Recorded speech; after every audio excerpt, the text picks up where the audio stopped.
নমস্কার, আমি আজ জীবনানন্দ দাশের কবিতা নগ্ন নির্জন হাত। নগ্ন নির্জন হাত কবিতাটা পাঠ করে শোনাবো আপনাদের। আবার আকাশে অন্ধকার ঘন হয়ে উঠেছে, আলোর রহস্যময়ী সহদরার মতো এই অন্ধকার, অথচ যার মুখ আমি কোনো দিন দেখিনি সেই নারীর মতো ফাল্গুন আকাশে অন্ধকার নিবিড় হয়ে উঠেছে। মনে হয় কোনো বিলুপ্ত নগরীর কথা। সেই নগরীর এক ধূসর প্রাসাদের রূপ জাগিরই হয় ভারত সমুদ্রের তীরে কিংবা ভূমধ্য সাগরের কিনারায়, অথবা টায়ার সিন্ধুর পারে। আজ নেই কোনো এক নগরী ছিল একদিন, আজ নেই কোনো নগরী ছিল একদিন, কোনো এক প্রাসাদ ছিল, মূল্যবান আসবাবে ভরা এক প্রাসাদ।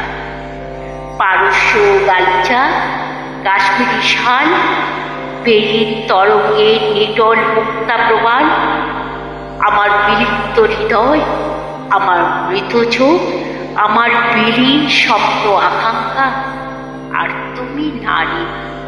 এইসব ছিল সেই জগতের একদিন। অনেক কমলা রঙের রোদ ছিল, অনেক কাকাতুয়া পায়রা ছিল, মেহগুনির ছায়া ঘন পল্লব ছিল, অনেক কমলা রঙের রোদ ছিল। আর তুমি ছিলে, আর তুমি ছিলে।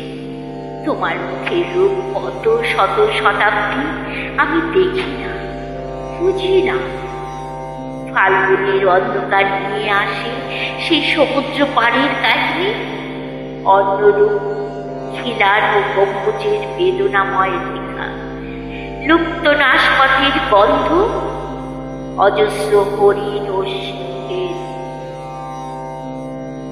ছাদের ধূসর পাণ্ডুলিপি, রামধনু রঙের কাচের জানালা, ময়ূরের পেখমের মতো রঙিন পর্দায় পর্দায় কক্ষ কক্ষান্তর থেকে আরো দূর কক্ষ কক্ষান্তরের ক্ষণিক আভাস, আয়ুহীন স্তব্ধতা ও বিস্ময়।